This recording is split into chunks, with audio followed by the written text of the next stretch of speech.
My 39th birthday was supposed to be a quiet dinner. Instead, sitting in the parking lot, I watched a video shot inside my own media room. My husband was lounging with his ex-girlfriend.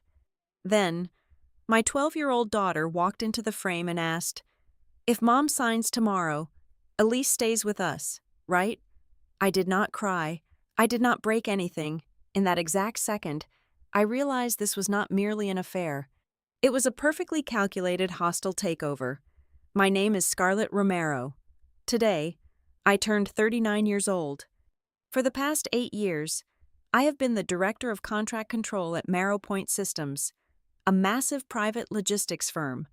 In my line of work, there is no room for ambiguity.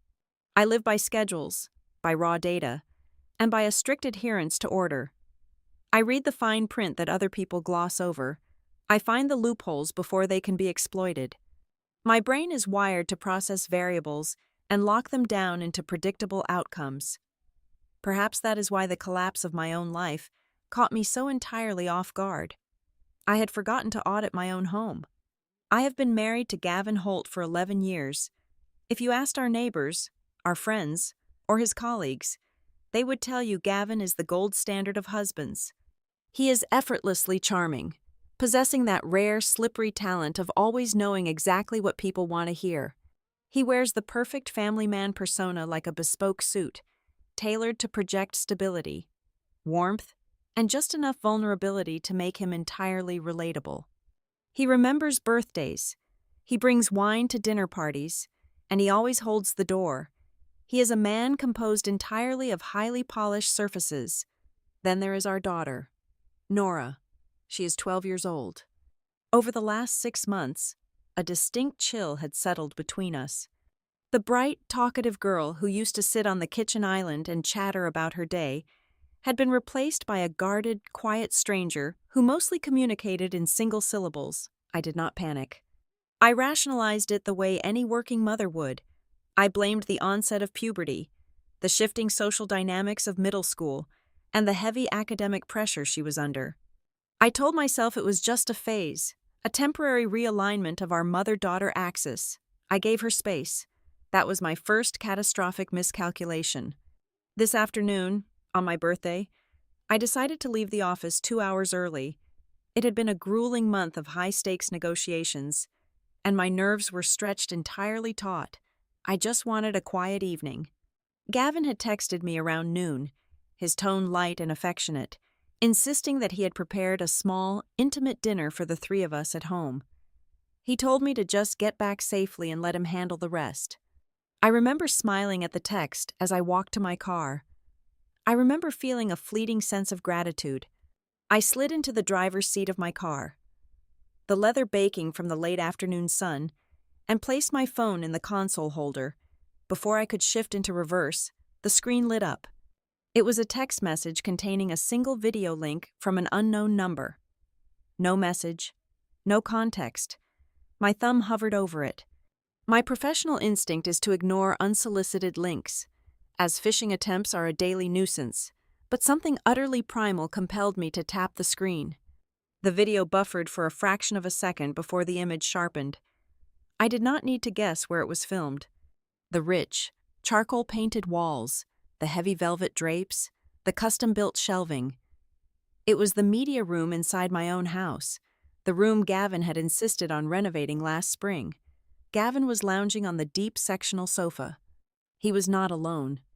Sitting beside him, leaning into his shoulder with the casual, boneless intimacy of a long-term lover, was Elise Voss.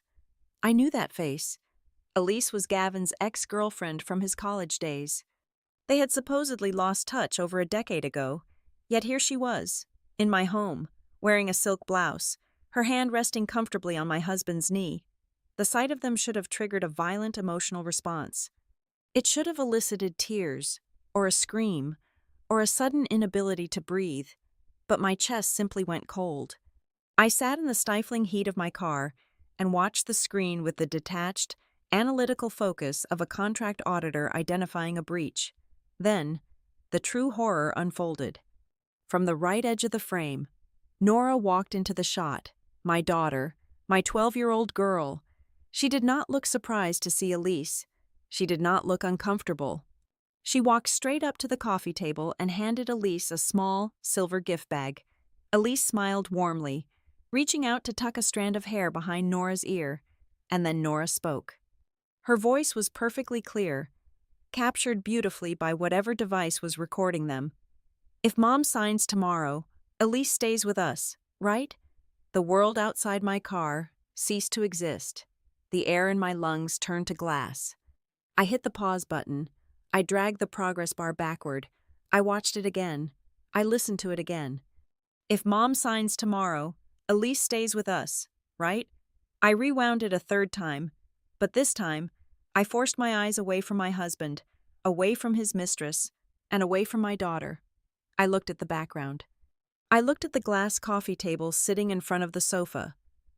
Resting perfectly squared in the center of the glass was a thick manila folder. Sticking out of the folder were several pages of legal documents, marked with neon sign here tabs. The breath finally left my body in a long, ragged exhale. Just yesterday, Gavin had casually mentioned that he had some standard financial restructuring papers for the family that he needed me to sign quickly tomorrow morning. He had framed it as boring administrative housekeeping, something to help with our tax burden. I sat in the silence of my car. My phone began to vibrate against the console. It was Gavin. The screen displayed his smiling contact photo. The phone buzzed, stopped, and immediately started buzzing again.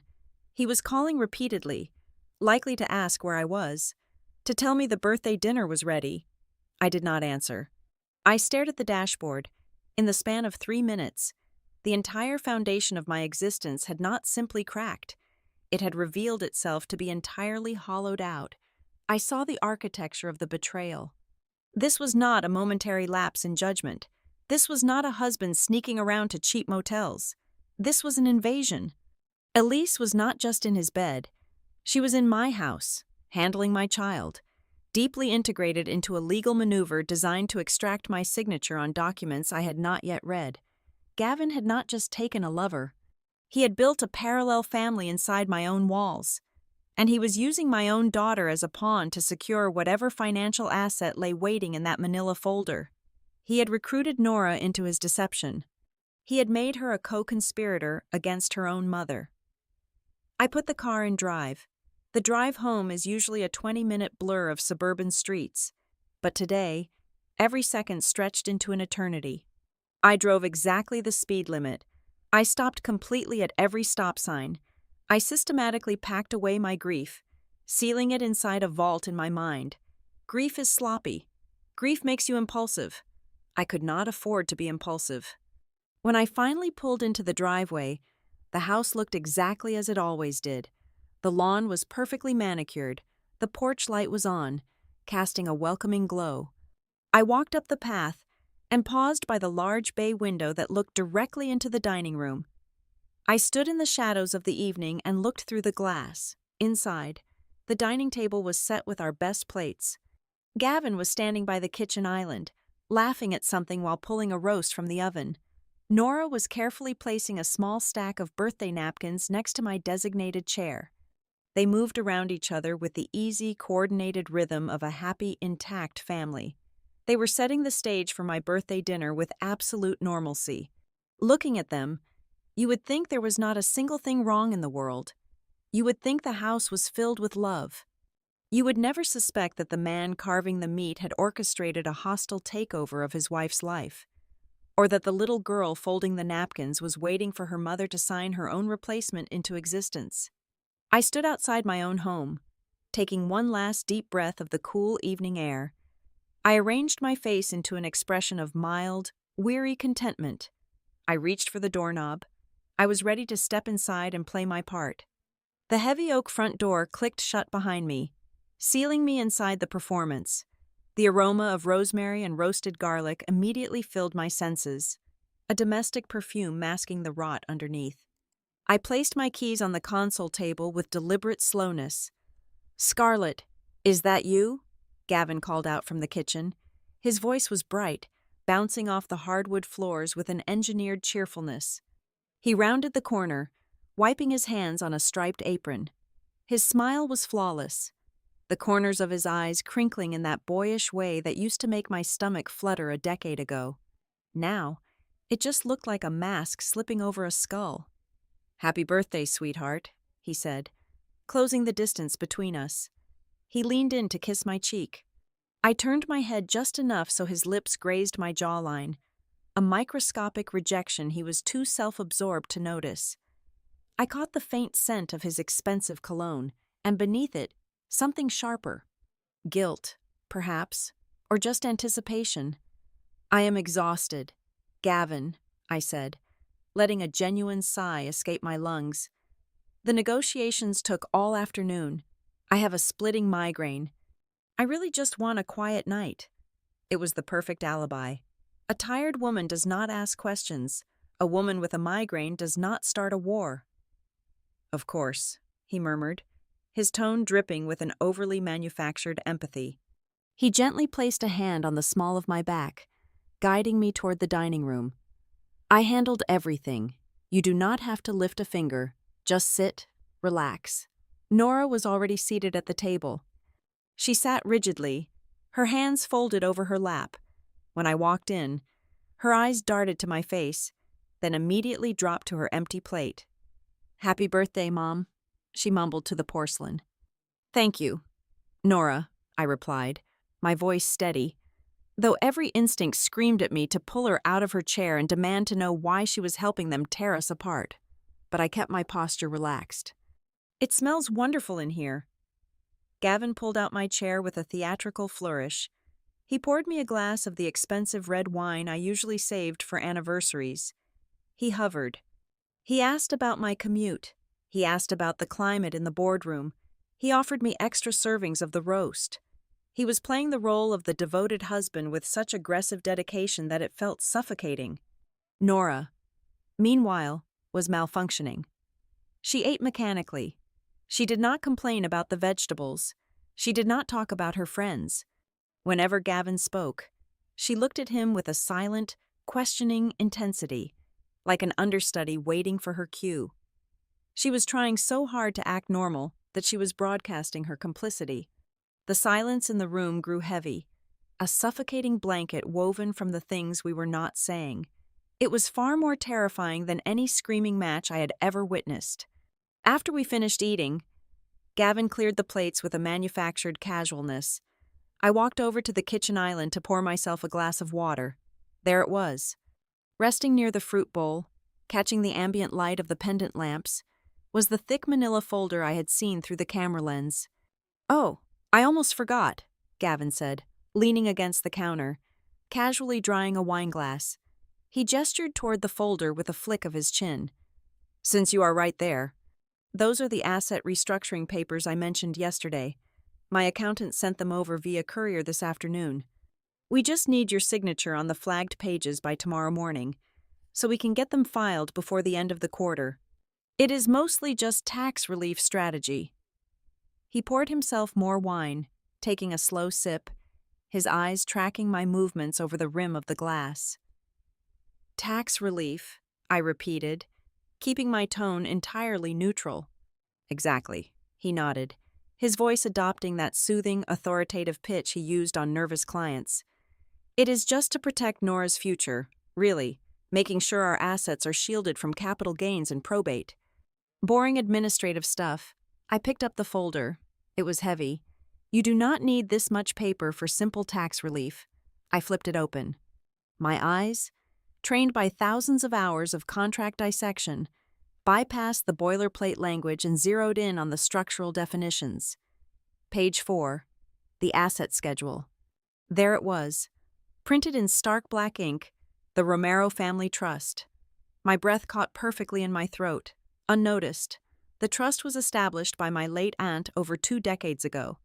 The crown jewel of that trust was a commercial building situated in a prime downtown district, legally insulated and standing solely in my name. It was untouchable by marital assets, or at least, it was supposed to be. I turned to the appendix. I needed to see who drafted this execution order. Near the bottom of page 32, under a section detailing the fiduciary agents, I found a corporate logo and a firm name, North Channel Advisory.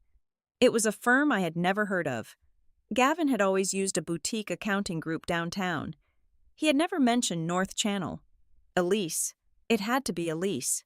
She was the architect, and Gavin was the salesman.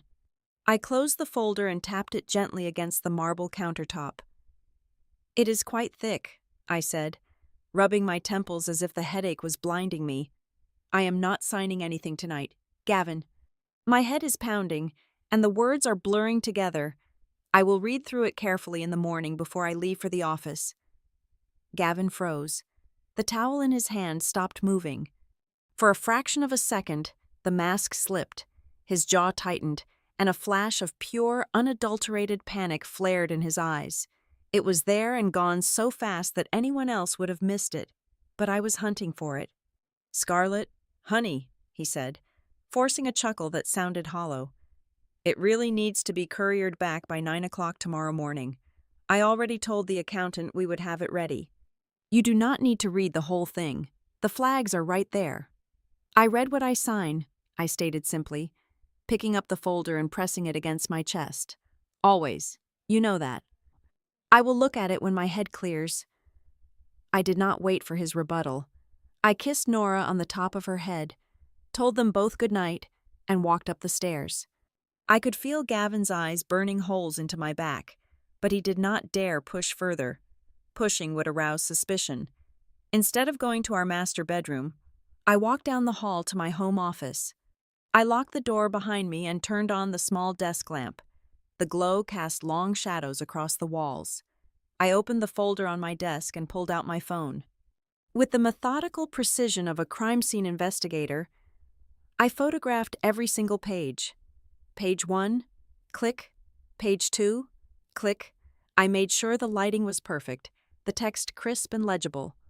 When I finished photographing all 47 pages, I compiled them into a single, encrypted digital file. I opened my private email server, the one disconnected from our shared home network. I typed in an email address I had saved years ago, back when a colleague went through a brutal, high-stakes separation. Maeve Callahan. She was a phantom in the legal world, a ruthless, discreet divorce attorney who specialized in wealthy clients and complex asset protection. She was the kind of lawyer you hired when you did not just want to win. You wanted to dismantle the opposition entirely. I attached the file. I typed a brief subject line, "Urgent Asset Review." I hit send. I sat back in my leather chair, the glow of the monitor illuminating the dark room. The house was completely silent now. I stared at the closed door of my office, realizing the true gravity of my situation. The most devastating blow of the day was not discovering that Gavin was sleeping with his college girlfriend. Lust is common. Infidelity is a cliché. No. The true horror was the architecture of his betrayal. He had spent months constructing a legal trap to steal my inheritance. He had engineered a false narrative of financial peril to manipulate my emotions. And worst of all, he had poisoned our 12-year-old daughter, feeding her a script, using her as a human shield and an emotional lever to force my hand. He wanted my signature to rewrite his future with the woman waiting in the wings. He thought I was just a tired wife who would blindly trust the man pouring her wine. He thought he had outsmarted me. I turned off the desk lamp, plunging the room into darkness. Tomorrow, Gavin Holt would wake up thinking his plan was one signature away from completion. He had absolutely no idea that the war had already begun, and he had already lost. My phone vibrated against the polished mahogany of my desk at exactly 2:15 in the morning. The screen illuminated the darkened room, displaying a blocked caller ID. I answered on the first ring. It was Maeve Callahan. She did not bother with pleasantries, nor did she offer hollow sympathies regarding my marriage. Her voice was sharp, gravelly, and entirely awake, carrying the authority of a woman who destroyed lives for a living. She had reviewed the encrypted scans I sent her. Her instructions were absolute and uncompromising. I was to say nothing. I was to smile, drink my morning coffee, and play the role of the oblivious, exhausted wife. Confrontation without leverage, she told me, is just a temper tantrum. She needed a meticulously documented paper trail of financial fraud and concrete proof of parental manipulation before we could strike. I promised her I would deliver the ammunition by dawn. I hung up, opened my laptop, and bypassed our home wireless network, tethering the computer directly to my cellular data. I could not risk Gavin checking the router logs. I logged into our joint banking portals. For nearly a decade, I had allowed Gavin to manage the day-to-day checking accounts while I handled our long-term market investments. It was a division of labor born of convenience and trust. Now, I looked at the ledgers not as a wife, but through the cold, unforgiving lens of an auditor. I exported the transaction histories into a massive spreadsheet and began filtering the data. Starting roughly 8 months ago, a distinct anomaly emerged. Gavin had been making regular cash withdrawals from various automated teller machines across the city. $200 on a Tuesday, $350 on a Friday. He never pulled enough at one time to trigger a banking fraud alert or draw my attention, but the rhythm was relentless. Over the last 3 quarters, he had systematically siphoned nearly $9,000 in untraceable cash. It was a shadow fund, built dollar by dollar right under my nose. I shifted my focus to our credit card statements. Gavin was careful, but a man accustomed to luxury always leaves a footprint. I cross-referenced his corporate expense account with our personal platinum cards. The narrative of his affair began to write itself in the merchant codes. There were recurring charges at an exclusive boutique hotel located 30 miles outside the city limits. There were receipts for expensive dinners at lakeside restaurants on weekday evenings, times when he had explicitly told me he was entertaining high-profile logistics clients. Most damning of all were the parking garage fees. I found multiple charges, always occurring on Thursday afternoons, clustered exclusively within the zip code of a luxury apartment complex downtown. I opened a new tab and accessed the synchronized family calendar application. Every Saturday morning from 9 o'clock until noon, Gavin had blocked out a recurring event labeled as Nora's Weekend Science Academy. It was supposed to be their special father-daughter bonding time, building robotics and learning code. I logged into our auto insurance provider's web portal, navigating to the safe driving tracker we had installed in his sport utility vehicle for a premium discount. I pulled the historical global positioning logs for the past 6 Saturdays. The vehicle had never once stopped at the community college where the science program was held. Instead, the car had been parked for 3 uninterrupted hours on a residential street in the upscale Heights district. A quick property tax search of those exact coordinates confirmed my suspicion. It was a luxury townhouse community. Gavin was taking our 12-year-old daughter to his mistress's house every single weekend. My breathing remained steady, though my hands felt like ice. I needed to understand the mechanics of the legal trap he had set. I accessed our shared cloud storage drive, digging past the heavy folders of vacation photographs and archived tax returns. Deep within a subfolder, innocuously named for household administration, I found a high-resolution image file. I clicked it open. It was a perfectly cropped, transparent digital scan of my physical signature. My stomach turned over.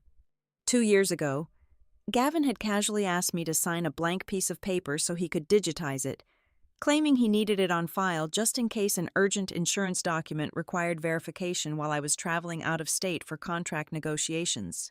I had thought nothing of it. I had trusted him. Now, that file sat there on the server, a loaded digital weapon waiting to be pasted onto any ruinous contract he desired. I moved away from my laptop and turned on the family desktop computer sitting in the corner of the office. Gavin often left his primary mail client running in the background. It was a reckless habit, but arrogant men always underestimate the women they deceive. I opened his inbox and ran a specific search query for the advisory firm mentioned in the paperwork downstairs. A hidden, password-protected subfolder appeared. It took me 3 attempts to guess the passcode. It was the street number of his childhood home. Dozens of email threads populated the screen. I opened the most recent chain. It was a frantic correspondence between Gavin and a senior partner at the advisory firm. Gavin was actively inquiring about collateralizing the Romero family trust. He was trying to secure a massive commercial loan against the multi-story commercial building my aunt had left me. The building was a highly lucrative asset, and Gavin was attempting to leverage it to the absolute legal limit. I clicked on an older email thread to trace the origin of the deal. My eyes scanned the recipient list, and the air in the room suddenly felt incredibly thin. The designated account manager handling the collateral assessment for the advisory firm was not a random underwriter. The name printed neatly at the bottom of the corporate signature block was Elise Voss. The entire scattered puzzle snapped into brutal, crystalline focus. This was never a pathetic midlife crisis story of a husband rekindling an old college romance. This was a story of a drowning man reaching for a lifeline made of my money. I utilized public corporate registries to check the status of Gavin's branding agency. The filings showed multiple tax liens. His company was hemorrhaging cash. He was desperate. Elise was not just his secret lover, she was his financial broker.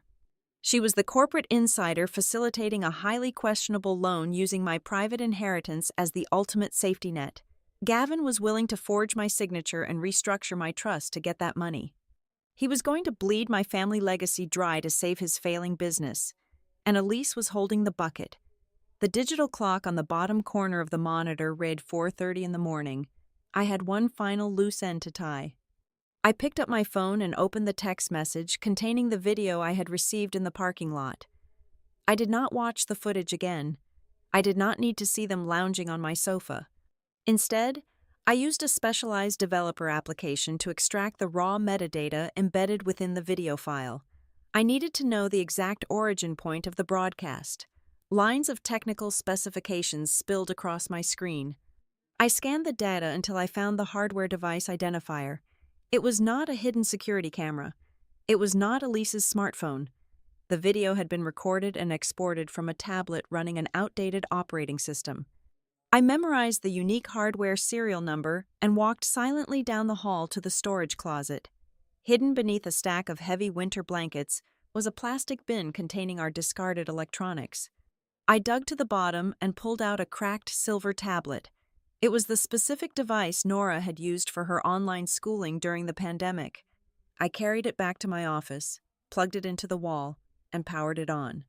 I navigated to the hardware settings. The serial number displayed on the screen matched the video's metadata perfectly. I sat back in the chair and stared at the cracked glass of the tablet. My 12-year-old daughter had not merely walked into the frame of a hidden camera by accident. She had positioned the device. She had pressed record. She had exported the file and sent it to my phone on my birthday. I closed my eyes, letting the absolute darkness of the room wash over me. The betrayal was complete, engineered by my husband, facilitated by his lover, and executed by my own child. 48 hours after my birthday, I found myself sitting in the sterile, heavily soundproofed conference room of Maeve Callahan's downtown law firm. I had taken a week of personal leave from my logistics firm, citing a sudden and complex family emergency. It was the first time in 8 years I had called out without a meticulously planned handover, but survival requires a radical shifting of priorities. Sitting across from me was a man named Arthur, a forensic certified public accountant Maeve kept on retainer for high net worth liquidations. He possessed the grim, humorless demeanor of a mortician, which was entirely appropriate given that he was currently performing a financial autopsy on my husband's career. Arthur slid a thick, bound dossier across the polished mahogany table. The cover sheet bore the logo of Blue Harbor Storyworks, the boutique brand storytelling agency Gavin had founded 5 years ago. And to the outside world, Blue Harbor was a rising star in the marketing sector, boasting chic office spaces, catered Friday lunches, and a portfolio of trendy artisanal clients. The reality, meticulously documented in Arthur's spreadsheets, was a catastrophic financial hemorrhage. According to the forensic analysis, Blue Harbor had been operating at a severe deficit for the better part of 18 months. Gavin had lost 2 of his anchor accounts last winter, a fact he had conveniently omitted during our evening conversations about our respective workdays. To maintain the illusion of success and keep his bloated payroll intact, he had been quietly liquidating his own personal investment portfolios. He had drained his individual stock options and maxed out several high-yield business credit lines. But it was not enough to stop the bleeding. The burn rate of his agency was entirely unsustainable. Arthur tapped a blunt fingernail against a column of red figures. If Gavin did not secure a massive injection of capital within the next 30 days, he would default on his commercial lease, fail to meet payroll, and trigger a cascading series of personal bankruptcy clauses tied to his business loans. He was exactly 1 month away from total ruin. This was where the narrative shifted from a pathetic business failure to a calculated marital crime. Elise Voss had not re-entered his life purely out of some lingering collegiate nostalgia. She was an opportunistic predator, and Gavin was bleeding in the water. As a senior broker at a boutique advisory firm, Elise had access to unregulated, high-risk commercial lending capital. She was the bridge to his survival. However, lenders of that caliber require ironclad collateral. Gavin had nothing left to offer. His equity was gone. His credit was tethered to a sinking ship. The only pristine, highly valuable asset within his immediate proximity was the commercial real estate held within my private inheritance. Elise was the architect of the restructuring plan. She was willing to push through a fraudulent commercial loan to save Blue Harbor, but only on the condition that my trust was legally converted into a mortgageable entity. She was not merely sleeping with my husband, she was charging him an exorbitant commission for her services. And the currency they were preparing to use to fund this transaction was my financial security. The financial mechanics were brutal, but they were ultimately just numbers on a page. The true devastation, the realization that physically hollowed out my chest, came when I finally uncovered exactly how he had recruited our daughter into this scheme. Later that afternoon, while scanning through a recovered audio file from the tablet I had confiscated from the storage closet, I found a recorded conversation between Gavin and Nora. In the recording, Gavin's voice was gentle, laced with a manufactured sorrow that made my skin crawl. He told our 12-year-old daughter a beautifully constructed, terrifying lie. He explained that my job was demanding too much of me, that I was actively interviewing for a massive corporate promotion that would require me to relocate across the country to a different state. He painted a grim picture of a fractured family, telling her that if I took the job, we would have to sell the house, pull her out of her middle school, and live apart. Then, he introduced the savior. He told Nora that his friend Elise was a very smart financial planner who had found a magic solution. He explained that if Mom just signed some boring tax papers, Elise could reorganize our accounts in a way that would force me to stay in our current city. He convinced a terrified child that her mother's ambition was going to destroy their home, and that pushing me to sign that manila folder was the only way to keep the family intact. Elise had even chimed in on the recording, her voice sickeningly sweet, promising Nora that she would personally make sure nobody had to lose their current life. My daughter had not betrayed me. She had not maliciously plotted to replace her mother with a mistress. She was a child who had been systematically terrorized by the prospect of losing her entire world, and she had been handed a false mechanism to save it. She thought she was acting as a hero. She thought she was keeping us together. Gavin, on the other hand, knew exactly the depth of his depravity. He was actively maintaining a sexual relationship with his broker, weaponizing his daughter's deepest psychological fears, and maneuvering to steal the sole asset my late aunt had left to protect me. He had weaponized our child's love to facilitate a bank fraud, sitting in the silence of Maeve's office, staring at the hard evidence of my husband's complete moral bankruptcy. A profound shift occurred within my psychology. The initial wave of shock and the suffocating pressure of betrayal evaporated completely. What replaced it was a cold, absolute clarity. There would be no dramatic confrontations in the kitchen. I would not throw his expensive suits onto the front lawn. I would not scream or cry or demand explanations that would only yield more fabricated stories. Emotional outbursts are the tactics of the powerless. I am a director of contract control. I dismantle faulty structures for a living. My retaliation would not be a messy crime of passion. It would be a clean, systematic demolition. Every single restaurant receipt, every forged signature attempt, Every whispered lie recorded on a discarded piece of technology would be weaponized. I was going to let his own arrogance build the gallows, and then I was going to legally kick the floor out from under him. Maeve leaned back in her leather chair, her dark eyes studying my face. She did not ask how I was feeling. She only asked if I was ready to proceed with the offensive. I nodded once. We immediately initiated a synchronized legal strike across 3 distinct fronts. The first front was the dissolution of the marriage. Maeve began drafting a divorce petition that bypassed standard irreconcilable differences, opting instead to build a fortress of evidence detailing financial infidelity and calculated asset fraud. The second front was the absolute lockdown of my inheritance. We drafted emergency injunctions to serve directly to the fiduciary agents managing my trust, erecting an impenetrable legal firewall that required my physical presence and Maeve's direct authorization for any structural changes, instantly rendering the documents sitting on my kitchen island completely worthless. The third front, however, was the most critical and the most damaging. We began compiling a comprehensive psychological profile of parental alienation. We categorized every audio clip, every text message, and every verified geolocation coordinate to prove that Gavin and Elise were actively subjecting a minor to severe emotional manipulation. We were not just going to cut off his access to my money. We were going to demonstrate to a family court judge that Gavin Holt was a fundamental danger to the psychological well-being of his own child. The war had officially moved from the dining room table to the legal arena, and I was going to ensure he bled out on every single front. The most amateur mistake a betrayed spouse can make is packing a suitcase and surrendering the territory. Fleeing provides the enemy with the narrative advantage. It allows them to paint you as the unstable, irrational partner who abandoned the family home. I was not going to give Gavin that satisfaction. I am a woman who builds and enforces corporate contracts. I do not abandon my jurisdiction.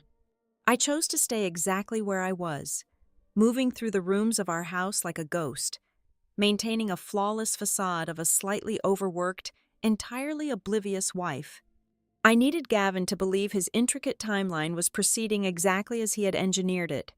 While he slept soundly next to me, convinced he had successfully managed my suspicions with a few smooth excuses about tax codes, I was quietly rewiring the entire infrastructure of our shared life.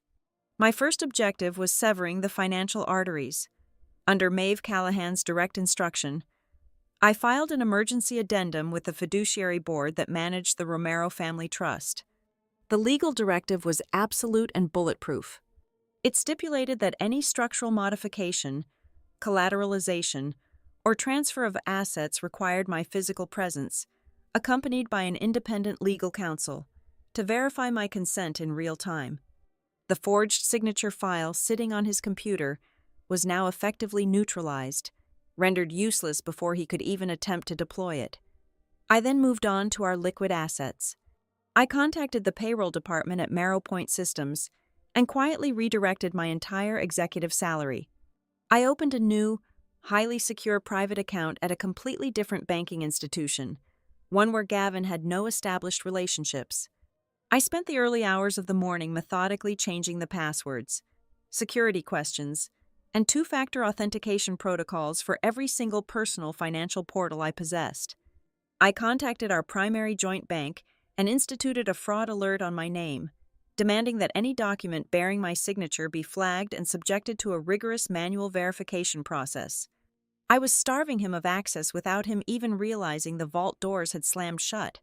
But defending my assets was only half the strategy. I needed the offensive ammunition to dismantle his professional facade. That afternoon, during my lunch hour, I initiated contact with Darren Pike. Darren was the co-founder of Blue Harbor Storyworks, a brilliant creative director who had abruptly and quietly exited the agency 14 months ago. At the time, Gavin had casually dismissed Darren's departure as a simple difference in creative vision. I knew better. Men like Darren do not abandon successful companies unless they see the structural rot spreading in the foundation. I met Darren at a highly obscure coffee shop on the far west side of the city. He looked tired, but entirely unsurprised to see me. When I explained what I was looking for, he did not hesitate. He slid a thick manila envelope across the table. Inside were the internal expense reports he had quietly copied before his departure. They were the real reason he had left. The ledgers proved that Gavin had been systematically misappropriating corporate funds for over a year. He was bleeding his own company dry to finance Elise Voss.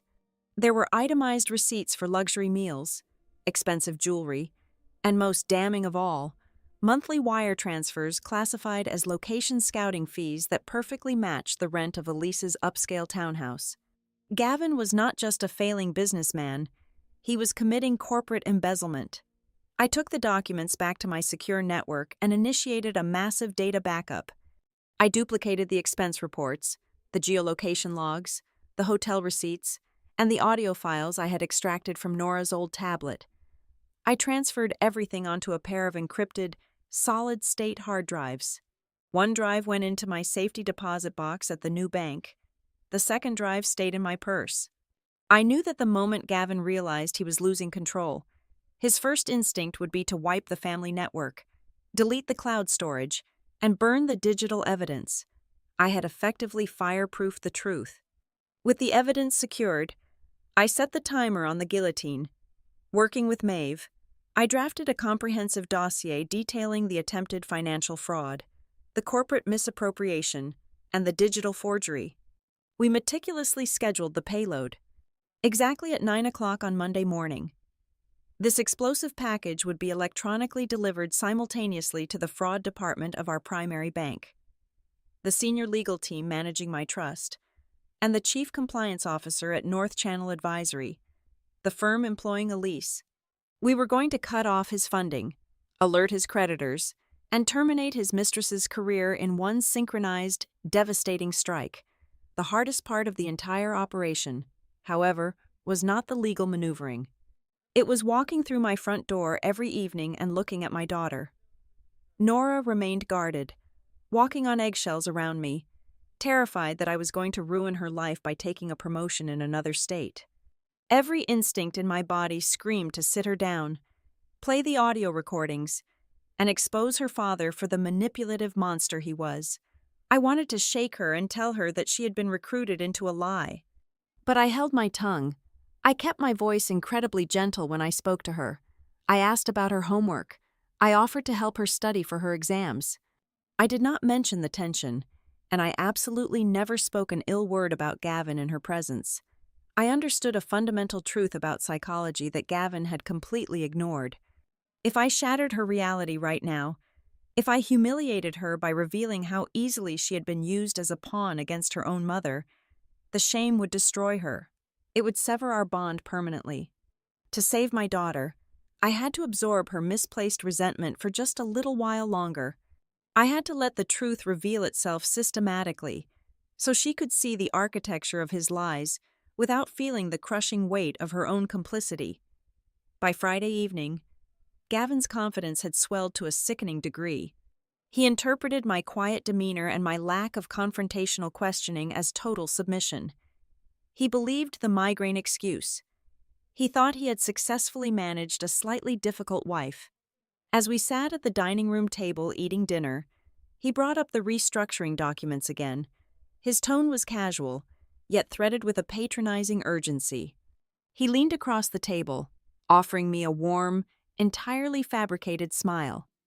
He told me that his accountant was getting incredibly anxious about the quarter ending. He suggested that we just sit down with a cup of coffee on Saturday morning, sign the flagged pages, and lock down all the financial risks for the family once and for all. He promised it would only take 5 minutes, and then we could enjoy the rest of our weekend in total peace. I placed my fork down on the porcelain plate. I looked at the man I had married, the man who had spent months plotting my financial ruin and weaponizing our child's love. I looked at his perfectly styled hair, his expensive watch, and the arrogant certainty swimming in his eyes. For the very first time since I opened that video link in the parking lot, the suffocating weight in my chest completely vanished. I did not feel the sting of betrayal. I did not feel sorrow for the death of my marriage. I only felt the cold, sharp thrill of absolute control. I was looking at a man who believed he was an apex predator, entirely unaware that he was standing squarely in the center of a heavily fortified trap, and I was the one holding the remote detonator. "Saturday morning sounds perfect, Gavin," I said, matching his smile with a terrifying calmness of my own. "We will get everything taken care of," he nodded, looking highly satisfied with his own brilliance, entirely blind to the fact that his world was scheduled to end in exactly 60 hours. Saturday morning had passed without a signature. Gavin had claimed his accountant was finalizing a minor addendum, conveniently pushing our supposed administrative chore to Saturday evening. It was a tactical delay. He wanted to construct the perfect environment, a lavish make-up dinner to compensate for my ruined birthday, thereby applying a soft, suffocating layer of domestic pressure. He spent the entire afternoon in the kitchen, roasting a tenderloin and curating a playlist of soft jazz. The house smelled of butter and expensive herbs. It was a masterclass in psychological conditioning. We sat at the dining table. The heavy silver cutlery scraped softly against the porcelain. The air in the room was incredibly dense, thick with the unsaid. I ate methodically, chewing every bite of the perfectly cooked meat while watching my family perform. Gavin poured wine with a steady hand, his face the picture of a devoted patriarch. Nora, however, was a vibrating wire of anxiety. She pushed her food around her plate, her eyes darting between her father and me. The tension radiating from my daughter was a physical weight in the room. She was waiting for the axe to fall. She was waiting for me to save them or destroy them. Right after Gavin cleared the dinner plates and served small ramekins of creme brulee, he made his move. He did not go to his briefcase. He simply reached over to the nearby credenza and produced the thick manila folder. Placing it gently next to my dessert spoon, he leaned back in his chair, swirling the last 2 ounces of wine in his glass. His tone was a masterpiece of casual patronization. He reiterated that this was merely a formality, a tedious step to ensure our assets were shielded from aggressive tax brackets. He used words like protection, future, and stability. He looked at me with an expression of deep, manufactured affection, acting as though I was entirely ignorant of the financial mechanics contained within those pages. He wanted me to feel taken care of, so I would not bother reading the fine print. I did not touch my dessert. I reached out and rested my fingertips lightly on the cover of the folder. I looked directly into his eyes. I read through the preamble and the attached addendums. "Gavin," I said. My voice was dangerously quiet, barely louder than the jazz music playing from the ceiling speakers. "And I have a question about the structural routing." Gavin smiled, a tight, rigid stretch of his lips. "Of course, sweetheart. What is confusing you?" I opened the folder, flipping directly to the back pages with practiced precision. If North Channel Advisory is an objective the third-party consulting firm hired to protect our family assets, why is Elise Voss listed as the primary underwriting contact on the internal routing memo? The jazz music suddenly sounded deafening. Gavin froze, his hand, which had been resting casually on the stem of his wineglass, locked into a white-knuckled grip. For 3 agonizing seconds, the charming facade shattered entirely, leaving behind the panicked expression of a cornered animal. He blinked rapidly, his mind audibly spinning gears as he desperately searched for a plausible lie. "Elise," he started, his voice cracking on the first syllable. He cleared his throat violently. "Elise is just an account manager there now. We reconnected briefly on a professional networking site a few months ago. She is just assisting with the administrative process because she knows our background. It is strictly a professional courtesy to expedite the paperwork." His clumsiness was pathetic. The lie was so thin it was transparent. I opened my mouth to surgically dismantle his excuse, but the killing blow did not come from me. "If Mom does not sign, we will lose everything." The words erupted from the other side of the table. Nora was gripping the edges of her placemat, her face flushed red, her eyes wide with absolute terror. She was looking right at me, her chest heaving. "You have to sign it," she pleaded, her voice rising in pitch. "Dad said your new job is going to break us up, and Elise said she can keep everything together. She promised she could fix it if you just sign the papers." the entire dining room turned to ice. The silverware, the wine, the roasted tenderloin, it all faded into a static blur. I sat perfectly still. The phrase echoed in my skull, slicing through every defense mechanism I had built over the last 48 hours. She promised she could fix it. My 12-year-old daughter had been fed a complete, terrifying narrative. In her mind, I was the villain, the selfish, ambitious mother willing to shatter her home for a paycheck. And Elise, the woman sleeping with her father, the woman orchestrating the theft of my inheritance, was the savior. Elise was the one offering comfort. Elise was the one promising stability. The depth of the psychological violation was so profound, it physically knocked the breath from my lungs. Gavin's face drained of color. He reached out a hand toward Nora, a desperate attempt to quiet the very force he had unleashed himself. Nora, sweetie, we do not need to talk about that right now. I ignored him entirely. I kept my eyes locked on my daughter. I did not raise my voice. I did not slam my fists on the mahogany table. I spoke with a terrifying, absolute gentleness. How long have you been going to her house, Nora? The silence that followed was the loudest sound I had ever heard. Nora swallowed hard. She did not answer me. Instead, in a fraction of a second, her eyes darted away from my face and locked onto her father. She was looking for instructions. She was checking with her handler to see what she was allowed to say. That single microscopic reflex was the most agonizing moment of my entire life. It was worse than seeing the video. It was worse than reading the forged signature. That glance confirmed that the mother-daughter bond had been hijacked. She belonged to his narrative now. I did not scream. I did not throw the manila folder across the room. I simply closed the cover of the documents. I smoothed my hand over the top, feeling the texture of the thick paper. I see, I whispered. The two words felt like they were made of broken glass. I stood up from the table. Gavin scrambled to stand as well, his chair scraping violently against the hardwood floor. "Scarlett, wait," he stammered, his polished demeanor entirely gone. "Let me explain the context. You are misunderstanding the situation. I am going to sleep," I said, my tone entirely devoid of emotion. I need one night to think about everything before I make any decisions regarding this family. I turned my back on them and walked up the stairs. I walked into my home office and locked the heavy oak door behind me. I sank into my leather chair, staring blindly at the dark monitor, letting the sheer magnitude of the betrayal wash over me in silent, suffocating waves. 10 minutes later, I opened my laptop and accessed the synchronized data logs. I had installed a hidden monitoring application on our wireless router the previous night. I watched the data packets fly back and forth in real time. Gavin had retreated to his study, and his cellular device was rapidly exchanging encrypted messages with Elise's phone number, using the diagnostic tool.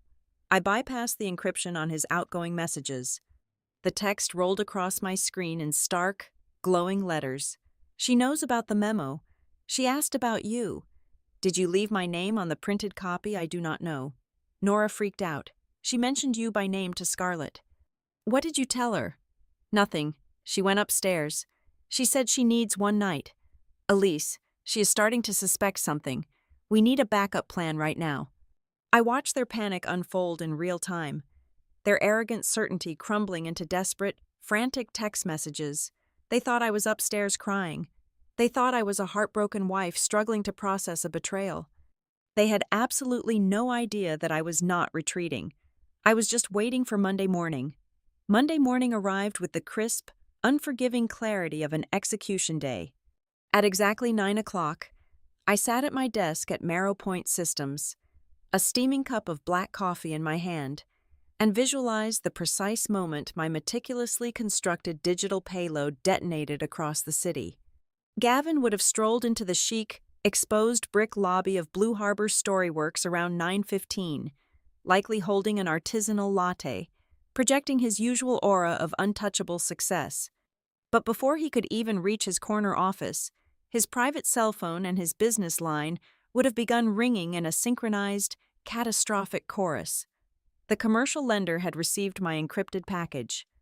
Within minutes, The underwriting department had completely blocked the pending mortgage application against the Romero Family Trust, citing severe irregularities regarding the signature authorization and flagging a massive, undeniable conflict of interest concerning the broker of record.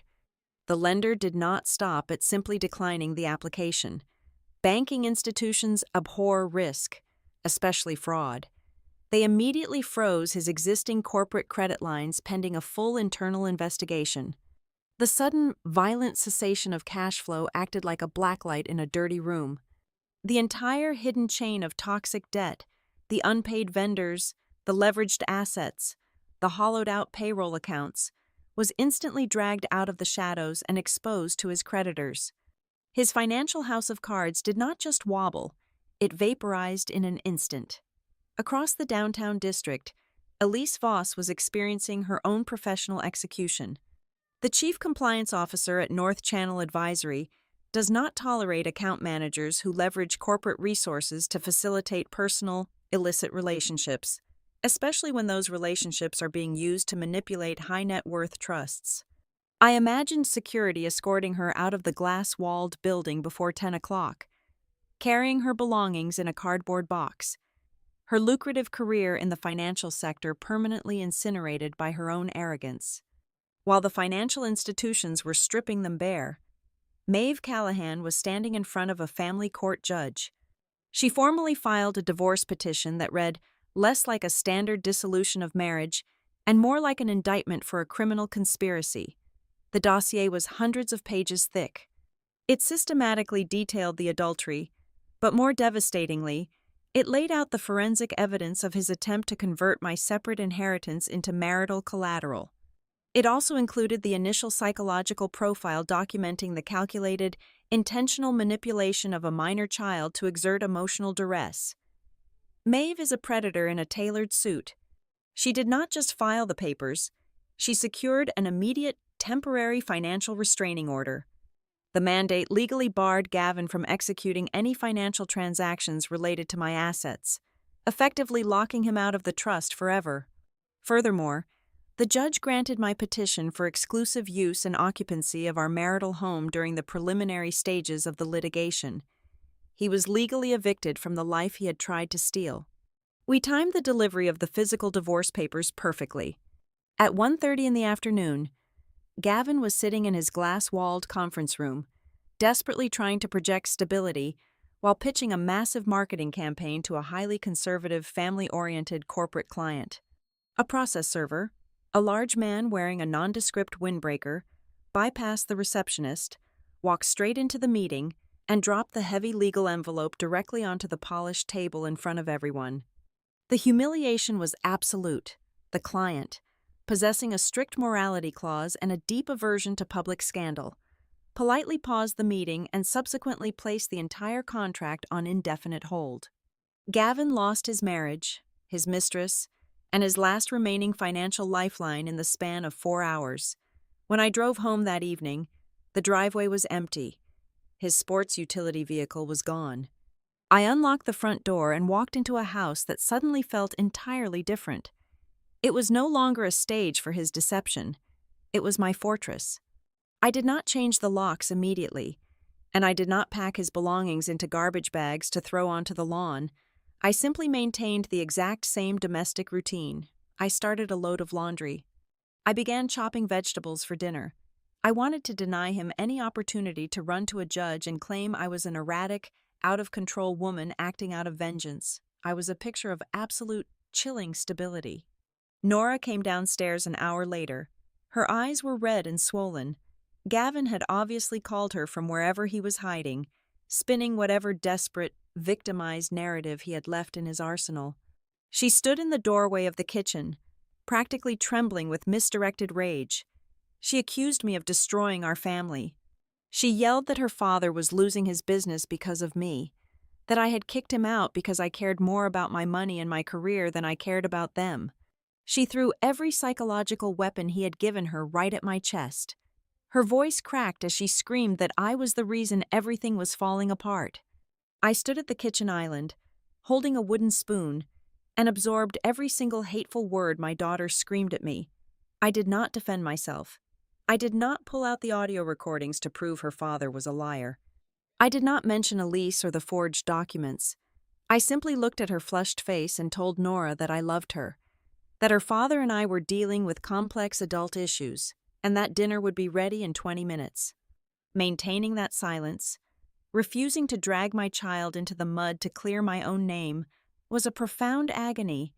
It physically hurt to let her hate me. It felt as though she was carving pieces out of my heart with a dull knife. But I knew the psychology of a manipulated child. If I broke my composure, if I attacked her father or raised my voice, I would immediately validate the exact narrative he had planted in her head. I had to be the immovable object. I had to let her exhaust her anger against my calm exterior until the reality of his absence began to unravel his lies. Later that night, sitting alone in my dark office, the adrenaline of the day finally began to fade, leaving behind a cold, hollow exhaustion. I stared across the room at the storage closet where the old electronics bin sat. The events of the day had been a flawlessly executed tactical victory, a masterclass in modern legal retaliation. Yet, a single, terrifying question remained lodged in my mind, refusing to let me rest. If the video of Gavin and Elise had originated from Nora's old, discarded tablet, what was her true intention? Did my 12-year-old daughter send me that footage to intentionally cause me pain, acting as her father's cruel messenger to force me into submission? Or was it something else entirely? As I listened to the quiet hum of the empty house, I wondered if that silent, anonymous text message was actually a desperate cry for help from a child who was drowning in a sea of adult lies and needed her mother to finally wake up.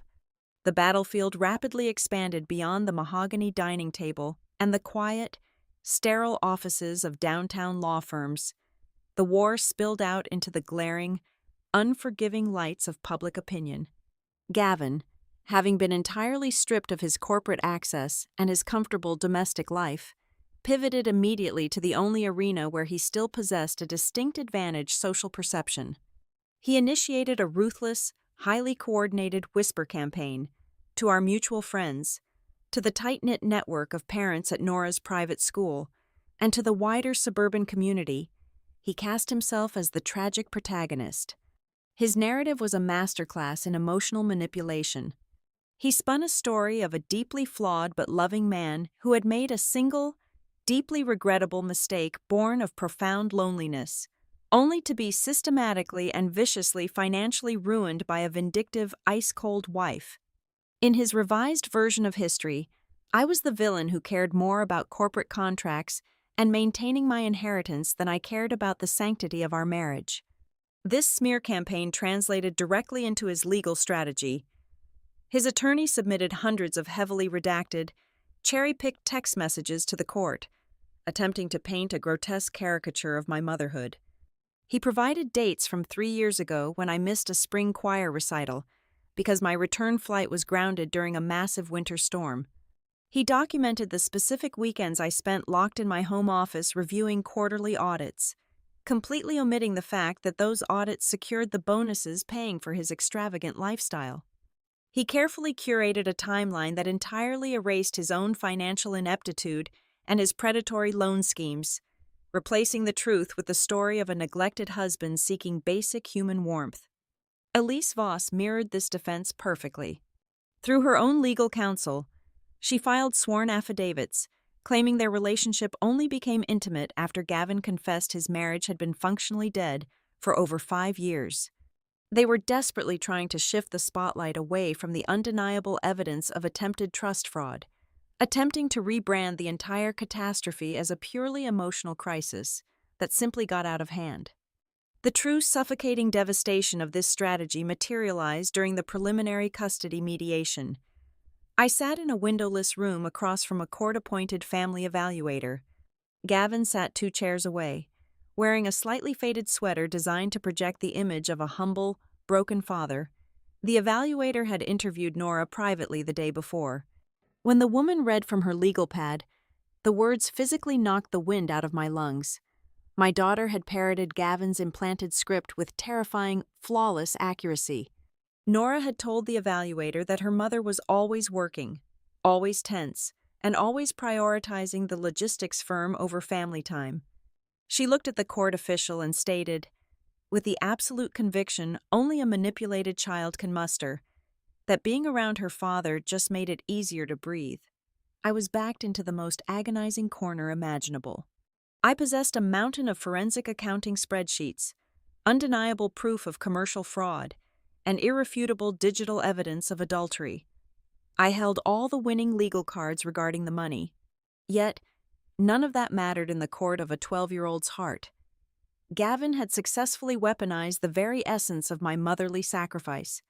My long hours, the grueling corporate negotiations that secured her prestigious education and our beautiful home, were now the exact weapons being used to prove I was an unfeeling machine. Gavin knew he was cornered financially, but he was betting his entire future on the fact that I would eventually surrender my assets just to stop the emotional bleeding of our child. He wanted to force a settlement where he traded his psychological influence over Nora for a hefty slice of the Romero family money. He expected me to break. That evening, the silence of the house felt less like a protective fortress and more like a suffocating tomb. I paced the floor of my home office, the ticking of the wall clock the only sound marking the relentless passage of time. The judge had just scheduled the final evidentiary hearing for the third week of the upcoming month. If I walked into that courtroom without a way to shatter Gavin's psychological hold over Nora, the court might very well award him significant physical custody based on her stated preferences. I could not let the man who plotted my ruin raise the daughter I loved. Driven by a desperate, restless energy, I retrieved Nora's old, cracked tablet from the secure drawer in my desk. I had already extracted the original birthday video, but my instincts, honed by years of uncovering hidden contractual clauses, told me the digital trail was incomplete. I connected the device to my secure laptop and ran a deep-level data recovery sweep, a rigorous software protocol designed to unearth files that had been manually wiped from the primary storage sectors. The progress bar crawled across the screen for 3 agonizing hours.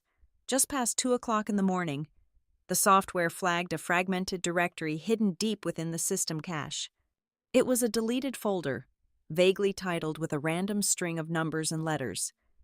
I restored the path and opened the directory. Inside were dozens of incredibly short, shaky audio and video clips. I clicked on the first thumbnail. It was a brief, 10-second audio recording of Gavin pacing in his home office, complaining bitterly into his phone about the collapsing revenue of his marketing agency. The second file was a poorly framed video taken from the shadows beneath the main staircase, capturing the muffled, distinct sound of Elise's voice echoing from our living room on an afternoon I was supposedly at work. The realization washed over me like ice water.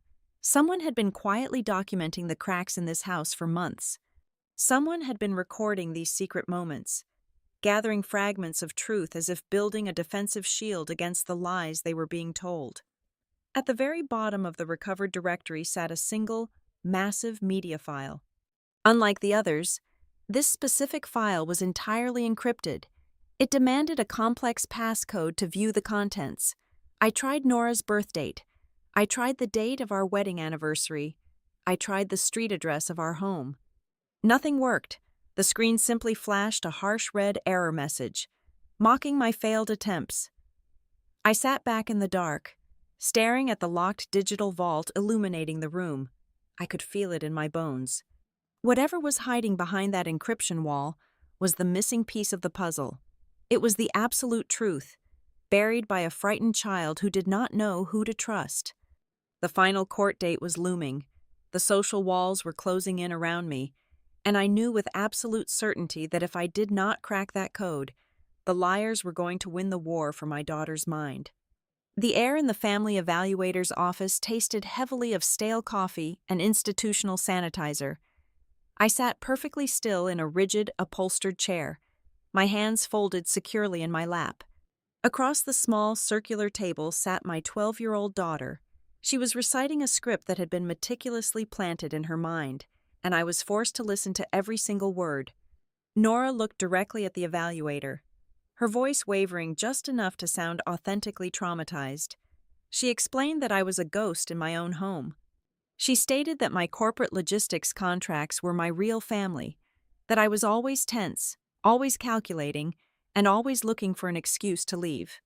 Then, she delivered the killing blow. She mentioned Elise. She told the evaluator that her father's friend was different. Elise was warm. Elise actually took the time to listen to her without checking a wristwatch or a vibrating cellular phone. Every word was a perfectly sharpened blade sliding between my ribs. The instinct to scream, to reach across the table and shake the lies out of my child, was a physical pressure building behind my eyes. I wanted to tell the evaluator about the forged documents, about the predatory loans, and about the sheer, unadulterated fraud Gavin was orchestrating. But I swallowed the panic. I kept my breathing slow and my facial expression completely neutral. I knew exactly what was happening. Gavin was banking on me losing my mind. If I snapped, if I raised my voice or called my daughter a liar in front of a court-appointed psychological expert, the evaluator would immediately check the box labeled hostile and emotionally unstable. I would hand Gavin the victory he so desperately needed. So, I sat in silence and let my heart shatter into 1,000 pieces without moving a single muscle. The suffocating pressure only escalated the following afternoon. I was sitting in my office at Marrow Point Systems when Maeve Callahan called. Her voice, usually a steady cadence of absolute authority, carried a sharp edge of genuine frustration. Her forensic technical team had just run a sweep on the shared family cloud servers, preparing to catalog the digital evidence for the final hearing scheduled in 2 weeks. They found a massive, gaping hole in the digital architecture.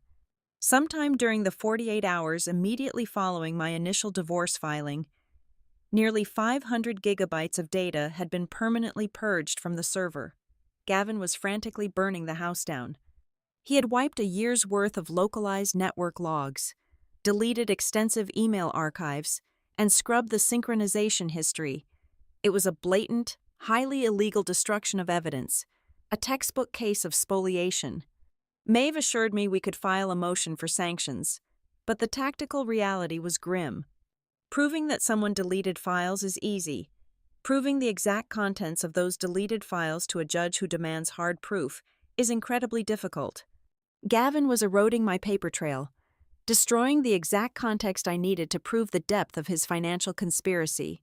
The true breaking point arrived 3 hours later. I had just left a preliminary status conference at the downtown courthouse. The sky was the color of bruised iron, threatening rain.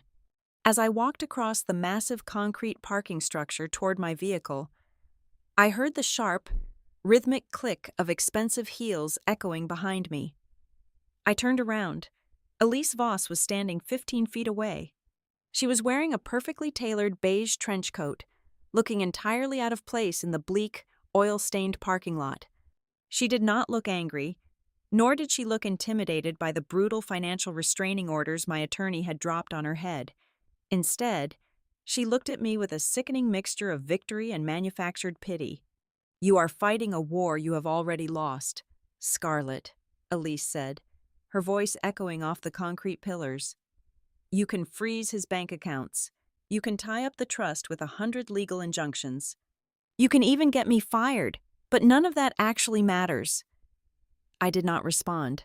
I simply stared at her, memorizing the exact geometry of her arrogance.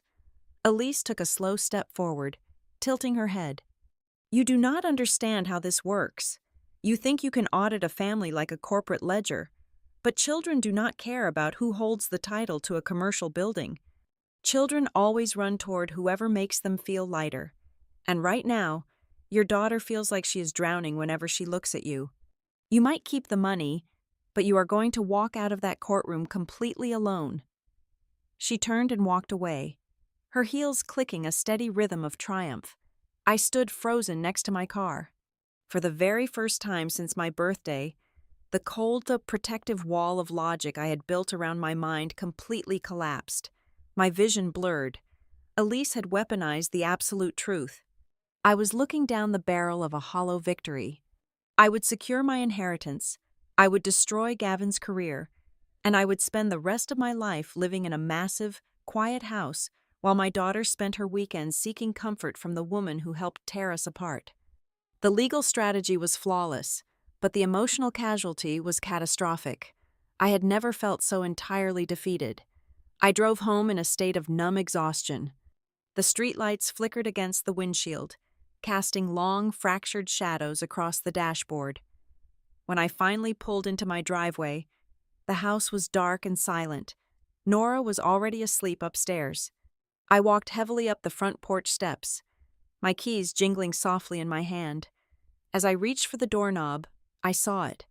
Resting perfectly centered on the welcome mat was a small, unmarked manila envelope. I picked it up. It weighed almost nothing. I carried it inside, locking the heavy door behind me, and walked straight into the kitchen. I turned on the island pendant lights and tore the top of the envelope open. A single piece of thick cardstock slid out onto the marble counter. I recognized it immediately. It was a handmade birthday card Nora had given me 3 years ago, covered in faded marker drawings of asymmetrical flowers. I turned the card over. Firmly secured to the blank back panel with a piece of clear packing tape was a tiny, black Universal Serial bus drive. My pulse began to hammer against my ribs. I did not bother taking off my coat. I walked rapidly into my home office, powered on my secure laptop, and plugged the drive into the side port. A single window popped open on the screen, displaying exactly 2 media files. I clicked on the first file. It was a video. The initial frames were identical to the footage I had received in the parking lot on my birthday. It was the shot of Gavin and Elise on the media room sofa, with Nora walking in to hand Elise the gift bag and asking about my signature. But this time, the video did not cut to black after Nora's question. This was the raw, unedited master file. On the screen, Elise smiled and promised Nora everything would be fine.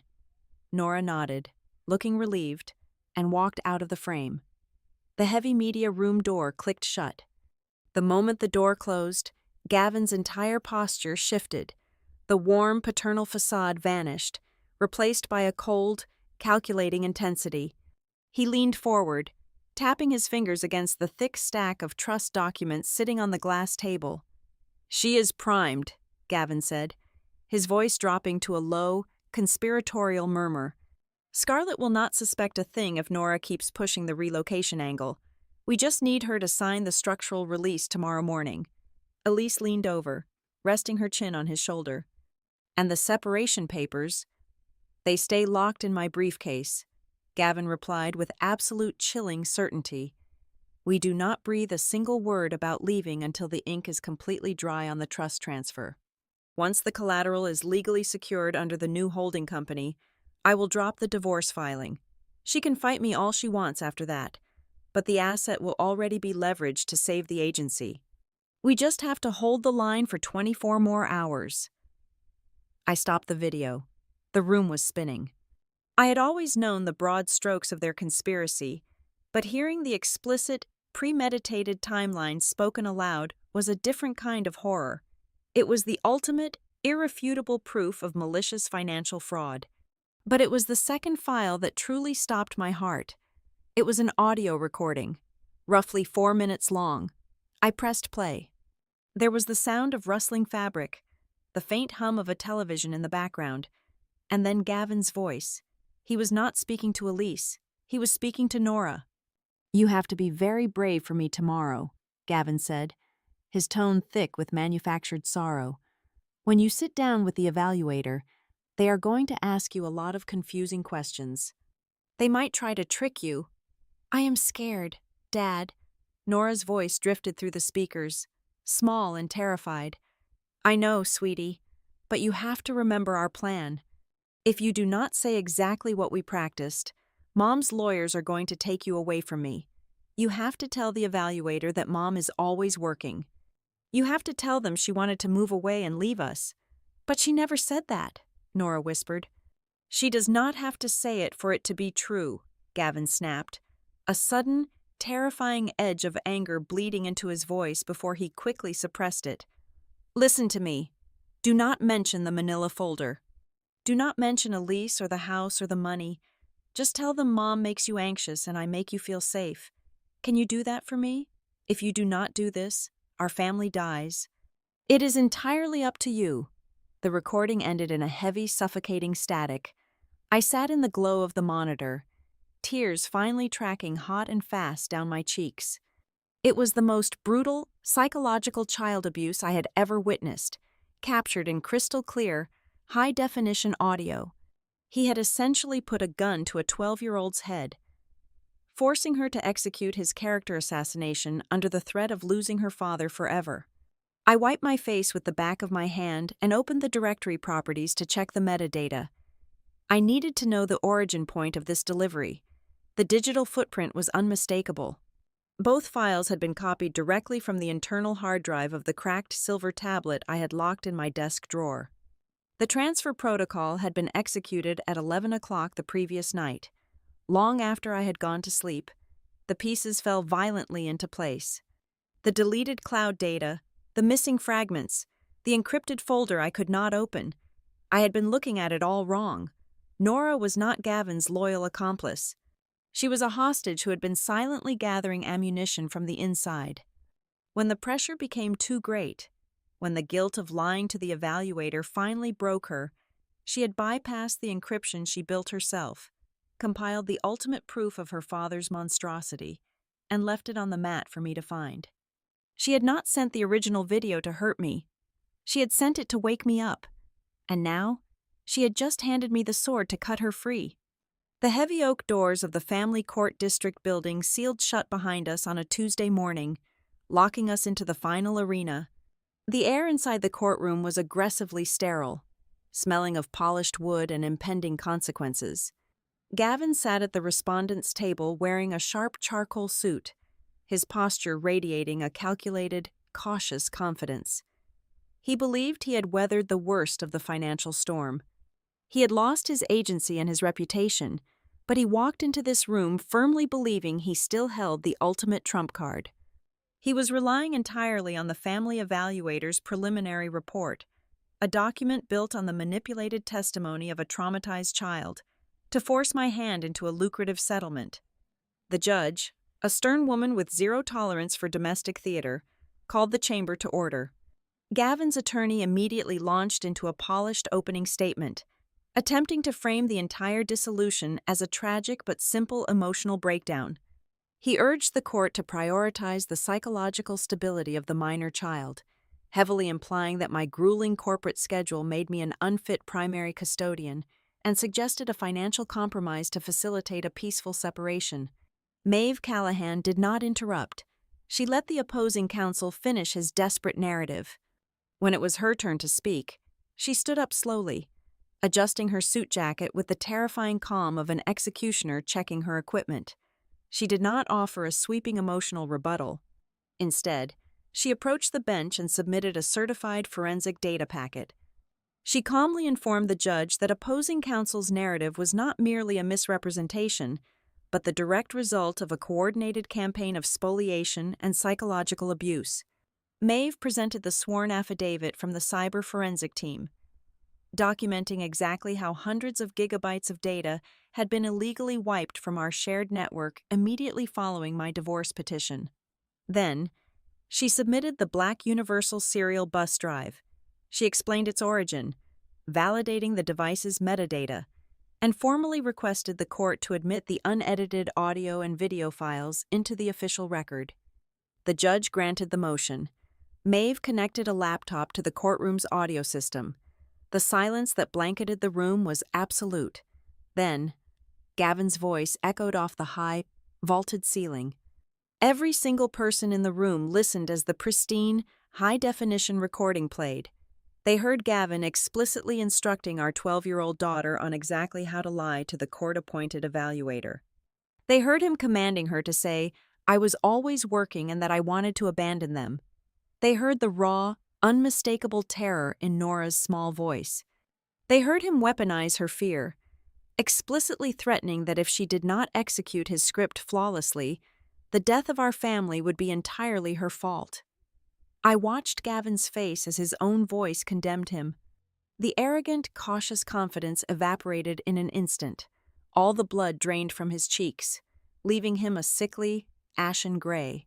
He slumped back in his heavy wooden chair, staring at the table, realizing that the invisible architecture of his lies had just been dragged into the glaring fluorescent light of a federal courtroom. But the most devastating blow of the morning did not come from Maeve, and it did not come from me. It came from the quiet antechamber adjacent to the courtroom, where Nora had been waiting under the supervision of a child advocate. Before the judge could issue a ruling on the audio evidence, the advocate stepped into the courtroom and announced that the minor child had requested an immediate, private audience with the judge and the family evaluator. The judge suspended the open session instantly, adjourning to her private chambers. For 45 agonizing minutes, I sat at my table, staring at the grain of the wood, my heart pounding a frantic rhythm against my ribs. When the heavy chamber doors finally opened, the judge returned to the bench. Her expression had hardened into something resembling cold, forged steel. The judge read her findings directly into the record. Nora had not just corroborated the audio recording, she had confessed everything. She told the judge that she was the one who sent the original birthday video to my phone. She explained that she had not sent it to break my heart.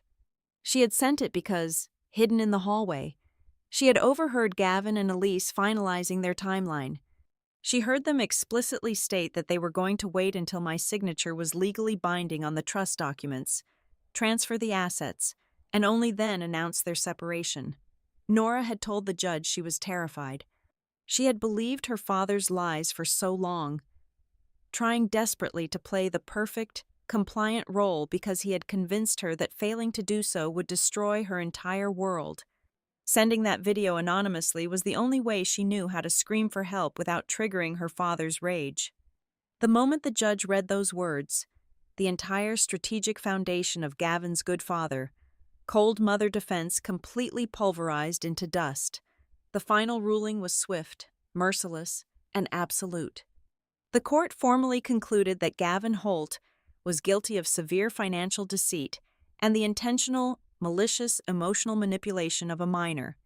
The judge also placed a permanent legal note regarding Elise Voss, officially citing her for a severe conflict of interest in her capacity as a financial broker, a citation that would permanently bar her from ever holding a licensed advisory position again. The marital assets were divided with surgical precision. I was awarded full, uncontested, and permanent control over the separate assets held within the Romero family trust. I was granted long-term, exclusive use and ownership of our marital home, and most importantly, I was awarded sole primary physical and legal custody of Nora.